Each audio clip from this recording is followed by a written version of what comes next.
When monsoon knocks at our doorstep, everything takes a bright and colourful meaning. Welcome to Colours of India. Our weekly cultural bulletin is going to undergo a facelift, but more of that later. Let's take a quick look at the main stories this evening. Art takes centre stage, but the moves of Kathak are equally memorable, and then there is the lingering taste from the Bihari rasoi. Well, one of the greatest challenges on the show is to make it informative as well as entertaining every week, which is why from now on we are going to go regular with our segment, The Inside Story. And on The Inside Story this week, we will tell you Mithila's Delhi connection.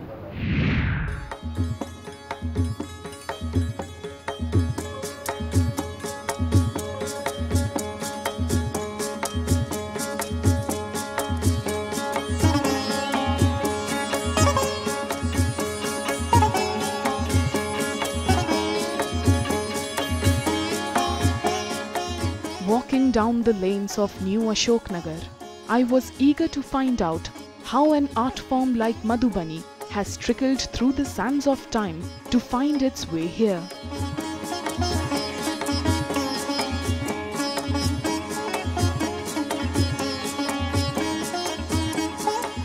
Shanti Devi sat engrossed in her work, and I marvelled at that bit of Bihar surviving 1,000 kilometers away in the capital. My eyes further wandered towards the other artistic pieces. Those intricate patterns filled with vibrant hues attracted me to the art of Mithila. These colourful designs once adorned the walls of every domestic household in Mithila. But after the 1960 droughts, this art form became the sole way of sustenance for many artists. For Shanti Devi, this is more than just a means of livelihood. It has somewhere along the line become her life's mission. एक sport वाले हमको craft museum में मिला था, तो बोले कि जो हमारे काम आप करेंगे, तो हम बोले हाँ करेंगे। तो एक ग्रीटिंग कार्ड हमको दिए थे बनाने के लिए 8 रुपये के हिसाब से, और उनका काम हम अभी तक करते हैं। जब हम आए थे तो हमारा कहीं काम नहीं मिल रहा था, हम नया आदमी थे, हमको किसी से जान पहचान नहीं था, तो यहाँ रहने के लिए, यहाँ बसने के लिए कुछ न कुछ करना पड़ेगा ना। इतने बड़े शहर है, हम कहाँ जाते। तो उसके 8 रुपये वाले कार्ड को बनाते बनाते हम अभी वो कार्ड का 14 रुपया हमको मिल रहा है, फिर भी उसको हम नहीं बोल रहे हैं कि आप 14 रुपया क्यों दे रहे हैं। इसलिए जो हमको ये याद है, जो वही 8 रुपया जो है हमको सहारा दिया है।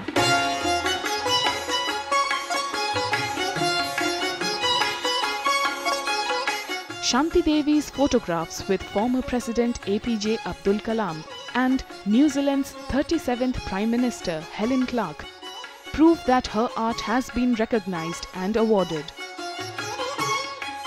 She has introduced Madhubani in many international arenas where her traditionalistic approach was greatly appreciated.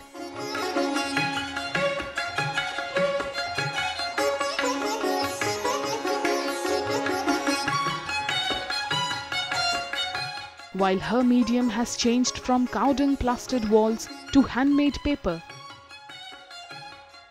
the technique she follows is centuries old. She brushes the paper with a mix of cowdung, gum and water. This gives it a shiny texture and also stops the paint from spreading. This is then allowed to dry. Using metal nib pens and brushes, she sketches and paints her designs using acrylic colors mixed with gum water.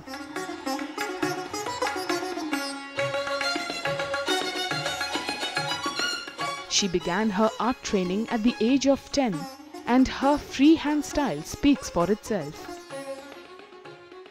जो कलाकार है, जो कला को पहचानते हैं, वो कलाकार को ढूंढते हैं। जो काम लेते हैं जल्दी, उनको जल्दी चाहिए, वो ये नहीं देखते हैं कि कला में कहाँ गलती है, कहाँ सही है, और एक अपने बनाए हैं किसी से बनवाए हैं, ये नहीं देखते हैं। तो वो जल्दी वाले जो हैं वो अपना वो देखते हैं, जो कलाकार को पहचानते हैं वो कहीं ना कहीं शांति देवी को ढूंढेंगे तो ढूंढ करके निकाल करके वो अपना उसी से काम करवाएंगे। जो जिनको शांति देवी नहीं चाहिए, जिनको जल्दी चाहिए तो और देवी है कहीं, वो उनसे करवाते हैं।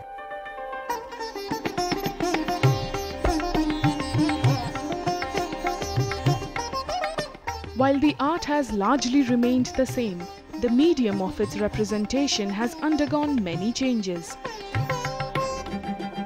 From those walls in Mithila, it came down to paper and then on to paper mache. From mere wall art, it evolved into the realm of utility-based decor items. The change doesn't stop there. Traditionally, Madhubani as an art form is restricted to the women of the house. But after a freak accident that left her husband verbally challenged, Shanti Devi taught him the language of art, thereby breaking the social stigma that was associated with the men taking to this art form. ये औरत क्यों करेंगे? जो कला है तो ये आदमी भी कर सकते हैं। जैसे कि उनको हम सिखाए, वो सीख लिए, तो वो कहीं बेरोजगारी बैठे नहीं हुए, ऐसे बैठे नहीं हैं, कुछ न कुछ काम कर रहे हैं, उससे उनको नॉलेज बढ़ रहा है। इन जैसे कितने घर में और मर्द हैं जो काम नहीं कर सकते हैं, तो ऐसे बैठे तो कोई फ़ायदा नहीं है। ये सीखने से ये फ़ायदा होगा कि वो कुछ काम कर लेंगे, उनका नॉलेज भी बढ़ेगा, दो पैसे भी हो जाएगा।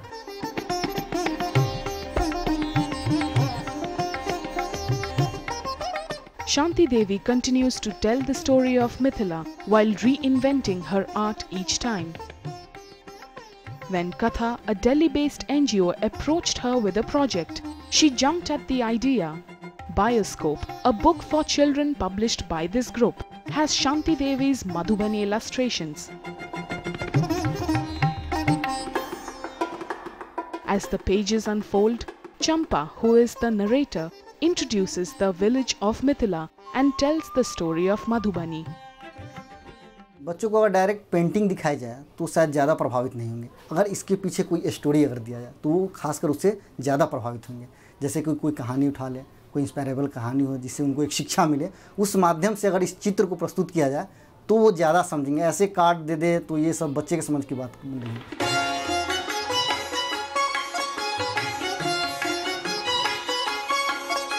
Art is resilient, they say.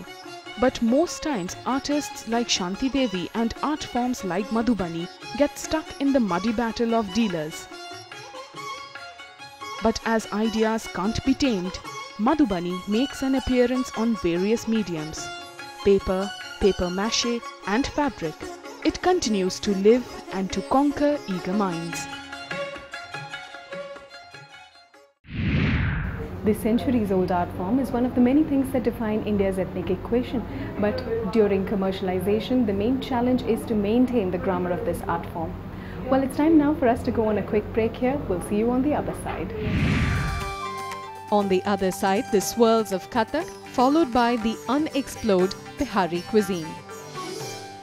Welcome back. The northern part of India has offered much to the scape of Indian art, music and culture. In the latter part of the previous century, Kathak became one of the greatest exports thanks to its many masters.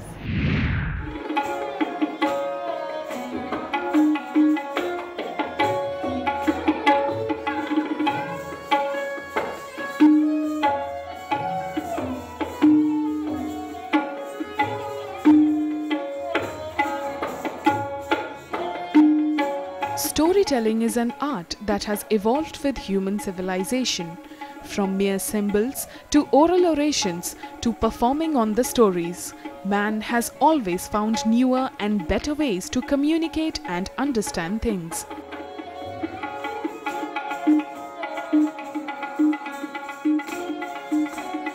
Depiction of tales through dance is much more lasting, as expressions and messages mingled with music leave a mark on the observer's mind. Kathak is one such performing art where the Kathakars dance and describe their stories.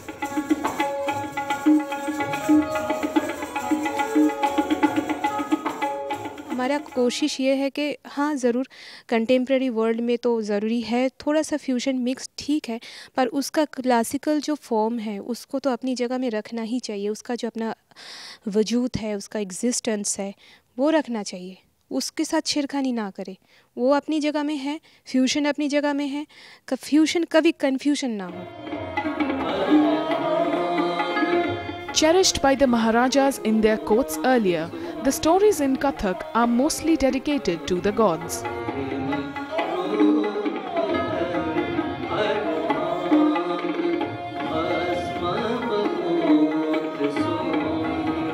Sonali Roy, in her repertoire, presented Ardhanareshwara, where the dancer portrays two sides, half as Shiva and another half as Parvati.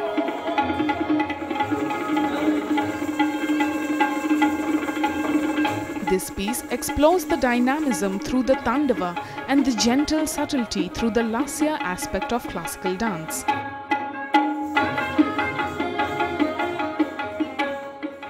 She is really very good, and the way she performed all her tumris, all her sargam part, the footwork, the tihais and tukras and everything, that was marvelous job. Really proud of people such taking up the art forward. Sonali mastered the art of Kathak from the living legend Pandit Birju Maharaj and also from Guru Shashwati Sen.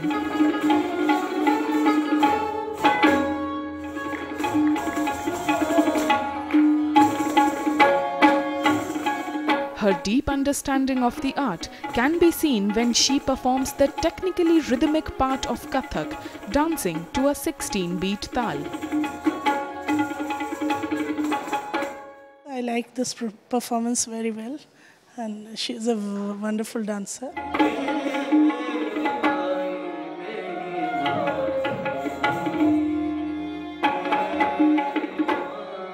Making Kathak a highly expressive form are that, or the sudden poses that the dancer makes. The bhava, or the expressions molded with the chatak ang, make the dance talk for itself. One such piece was Sonali's Thumri, composed by Pandit Birju Maharaj himself.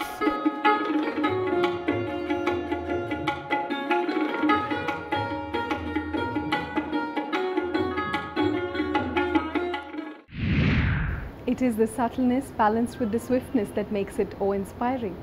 Moving on to our next story now, we pay a musical tribute to one of the greatest masters of Hindustani music. The capital pays homage to Karim Khan.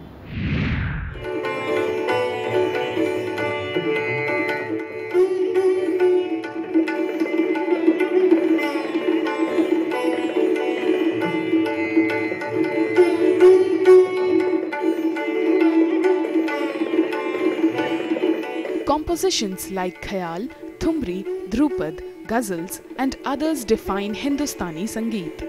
Every gharana deals with these styles differently, and vibrant treatments like this add to the diversity of music. Kirana Gharana's Ustad Karim Khan, for instance, changed the traditional mood of Khayal and Thumri, and the capital honoured him melodiously. जैसे आजकल फोक ज़्यादा काफ़ी बढ़ गया है, public हमारी हिंदुस्तान की generation जो है वो उधर ही डुलती चली जा रही है। वो अपनी इंडिया का कल्चर जो है, जो संस्कृति है इंडिया की, उससे अलग हटते चले जा रहा। तो ये प्रोग्राम करने का मकसद ही यही है, और ये मैं नहीं और लोग बहुत सारे लोग करते हैं।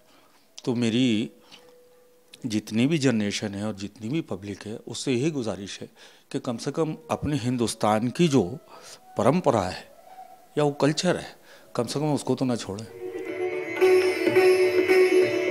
Born as a sarangi player, Ustad Khan's tribute was celebrated with the sitar presentation by Adnan Khan.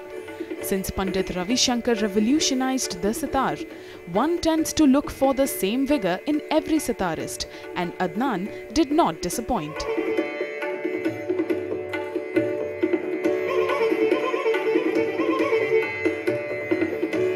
While rhythmically playing the raga, he elaborated each piece, much to the audience's delight.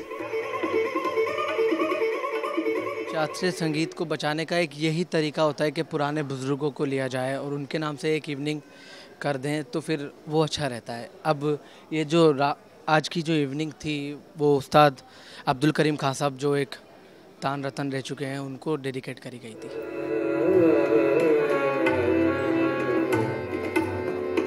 Delhi Gharana's Farid Hassan performed next. His was a rendition that paid tribute to the monsoon, a vocal extravaganza in the form of Miyagi Malhar.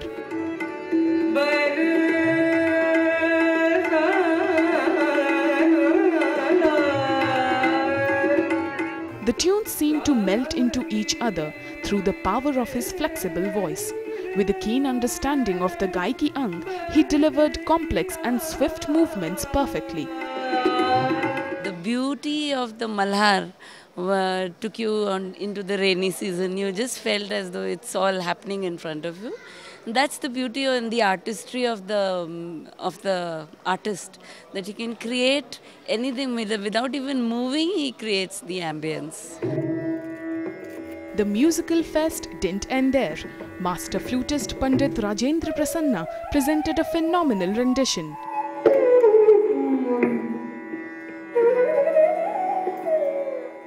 He belongs to the Banaras Gharana, known primarily for its tabla maestros, but on the flute, Prasanna was able to deliver the intensity and the rhythm associated with this style. After that musical celebration which brought together artists from within the music fraternity, it is time for us to go on a quick break here. I'll see you in a jiffy. Up next on the other side, the underrated taste of Bihar. Welcome back. Cuisine from a particular region of India is celebrated in the Caribbean. While it is popular there, I haven't come across many restaurants here in Delhi which serve the same, with an exception of this one that I'm standing at. So, join me if you want to tuck in Gourmet Bihari.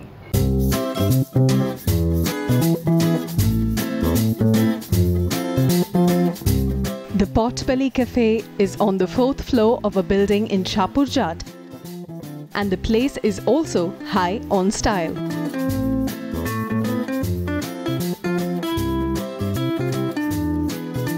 The whites of the walls highlight the detailing of this space. Distressed furniture, recycled glass and cane lampshades, classy blue, green and yellow interiors, and the amazing view. This is definitely a chill-out zone with a menu that surprises. It just came as an idea to open a cafe, a small cafe, and then it turned out to be, we acquired a bigger space on the terrace, and then the idea of Bihari cuisine, sort of came in much later. Who would climb 4 floors up to, eat anything that is already available? So then this came from my partner, and she thought that the food that she has always eaten at my place has been great, and then she said that we should start a Bihari restaurant.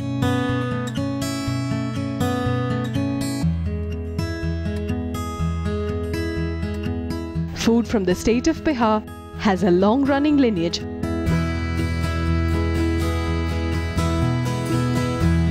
But it also happens to be the most underrated and unexplored. It is said to reflect the styles of the Mauryas, Guptas, Turks, Afghans, Mughals, Persians, Bengali Nawabs and the Europeans. Now that is almost like a lesson in history.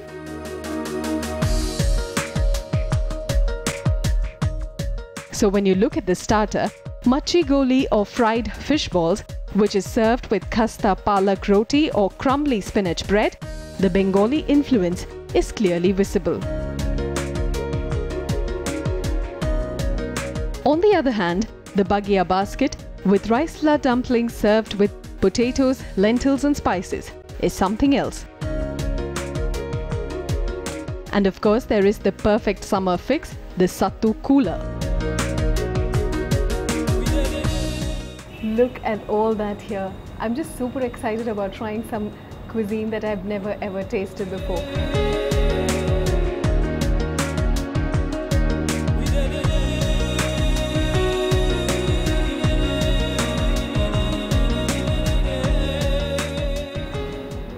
In many ways, the bagia reminds me of the fried idlis I've tried in the south. But then it is different in the sense that the bagia is a little more harder than an idli, and then the tadka is of course extremely different. It is far more spicy, and I have a feeling, and because it is a dish that is boiled, it is absolutely healthy. No oil whatsoever, except that little one on the tadka on top.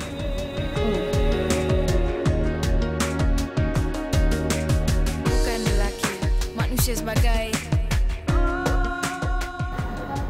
I am having one of the healthiest drinks there is. This is the sattu cooler, which is made from chana sattu, and therefore it is one of those things that is really, really good for you as a health food. Dan perasaanmu yang telah kau curahkan padaku. Their main course has the Dana Jamarua Thali, which is an aubergine and potato-based dish served with rice-based rotis stuffed with poppy seeds. This comes along with sabudana pakoras, pudina chutney, aubergine choka or mash, and tissi chutney. I come upstairs and I'm like very happy being here, and I always tell Pooja that it gives me a very comfort feel where I have my own space with the nature, and the food is to die for, and honestly I mean it. So I almost come every day and I'm like, Pooja, what is this? I mean, I don't want to come every day, but I'm still coming every day.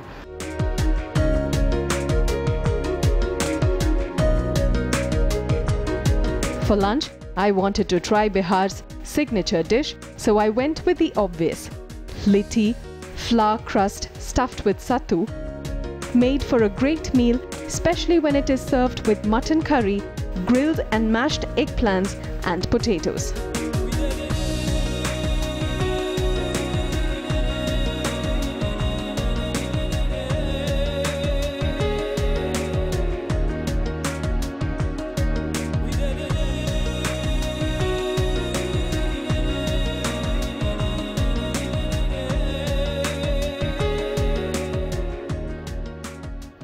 The minute you say Bihari cuisine, the first dish that comes to mind is the litti choka, and I am served the litti choka here along with khara masala mutton curry. Now the choka is a lot like the barta that they give. It has aubergines and a little bit of dahi and a very smoky flavor. The mutton has intense flavors of all the masala, the khara masala or the khada masala as it's known in the northern part of India. And of course there is the litti, which is stuffed with sattu and therefore very, very healthy and of course heavy.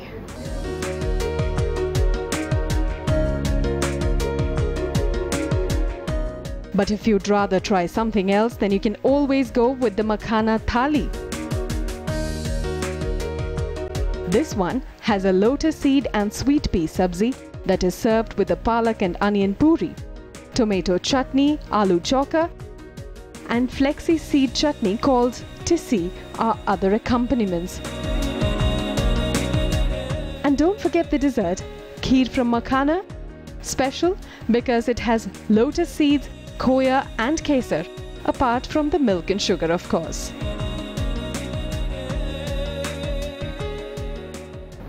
Now my absolute favorite so far is the makhana kheer, which is made using lotus seeds, and then there is a lot of other goodies in it, including kesar and khoya and all that. So let me get back to this. I will see you next week on the same show. Goodbye, take good care and happy eating.